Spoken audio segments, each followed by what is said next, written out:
Chapters 8 to 12 Big Picture Summary. BMGT 1309 Chapters 8 to 12. Chapter Summary. Chapter 8. A risk is an uncertain event that, if it occurs, can jeopardize accomplishing the project objective. A risk management includes identification, assessment, monitoring, and response to project risks in order to minimize the likelihood of occurrence and/or the potential impact of adverse events on the accomplishment of the project objective. Next, a risk identification includes determining which risks may adversely affect the project objective and estimating what the potential impacts of each risk might be if they occur. Next, assessing each risk means determining the likelihood that the risk event will occur and the degree of impact it will have on the project objective, and then prioritizing the risks. Next, a risk response plan is a defined set of actions to prevent or reduce the likelihood of occurrence or the impact of a risk, or to implement if the risk event occurs. Next, regularly review and evaluate all risks to determine whether there are any changes to the likelihood or potential impact of any of the risks, or whether any new risks have been identified. Chapter 9. The fourth and final phase of the project lifecycle is closing the project. Next, an important project closing action is staff recognition and evaluation.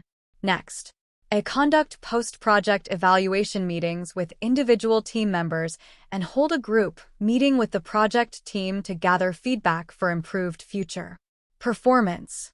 Next, identify and document lessons learned to capitalize on the knowledge and experience gained on the project in order to improve performance on future projects. Next, ensure that copies of appropriate project documentation are properly organized, filed, and archived so they can be readily retrieved for future use. Next, BMGT 1309. Hold a post-project evaluation meeting with the customer or sponsor, or distribute a customer evaluation survey to determine whether the project provided the customer with the expected benefits, to assess the level of customer satisfaction, and to obtain any feedback that would be helpful in future business relationships with this or other customers. Next, sponsors or customers may terminate projects before completion for various reasons. Next, Chapter 10. It is the responsibility of the project manager to make sure the customer is satisfied that the work is completed in a high-quality manner, within budget and on time. Next, the project manager has primary responsibility for providing leadership in planning, organizing, and controlling the work effort to accomplish the project objective. Next, the project manager is a key ingredient in the success of a project and needs to possess a set of skills that will help the project team succeed. The project manager competence can be developed through a number of activities, individually or with others. Next, project managers need to be good delegators. Next, the project manager manages and controls changes to minimize any negative impact on the successful accomplishment of the project objective. Next, Chapter 11. A team is a group of individuals working interdependently to accomplish the project objective.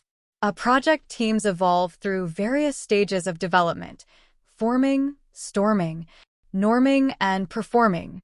Next, the project manager should schedule a project kickoff meeting with the project team as early as possible during the forming stage of team development to inform the members, reduce anxiety, manage expectations, and inspire the team.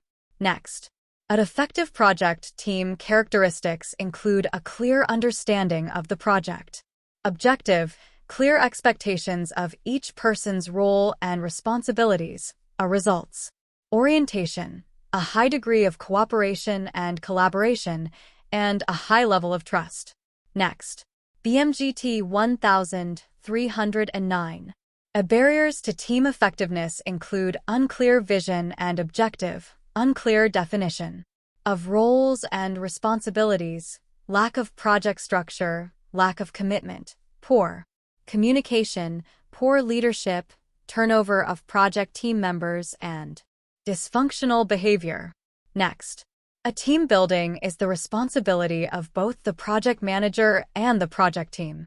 Next, a diversity is about acknowledging, understanding, and valuing differences and creating a work environment that recognizes, respects, and harnesses differences among team members for the benefits of accomplishing a shared goal, such as the project objective. Next, ethical behavior is necessary within a project organization and is crucial in its business relationships with the customer, suppliers, and subcontractors. Next, dealt with properly, conflict can be beneficial because it causes problems to surface and be addressed. Next, a good 9-step problem-solving approach is to develop a problem statement, identify potential causes of the problem, gather data and verify the most likely causes, identify possible solutions, evaluate the alternative solutions, determine the best solution, revise the project plan, implement the solution, and determine whether the problem has been solved. Next, a good time management is essential for a high-performance project team. Chapter 12. A project communication takes various forms. Next, face-to-face or via some medium. Next, verbal or written. Next, internal or external correspondence. Next, body language and tone are important elements in verbal communication. Next, if failure to listen can cause a breakdown in communication. Next, the 3 most common types of project meetings are status review, problem solving, and design review meetings. Next, BMGT 1309.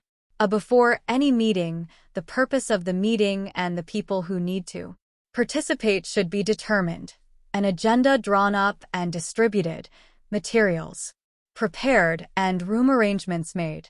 Next, in preparing for the presentation, determine the purpose of the presentation, find out about the target audience, make an outline, develop notes and visual aids, make copies of handout materials, and practice. Next, written progress reports and final reports are often required during a project.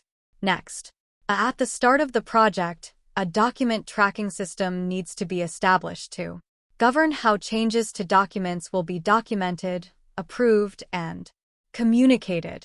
Next, a project communication plan defines the generation and distribution of project documents among stakeholders throughout the project. Next, communicating with stakeholders requires the project team to employ effective verbal and written communication, and in particular effective listening to achieve understanding. Next, collaborative communication tools allow all or some of the members of the project team, including subcontractors and the customer, to communicate with each other.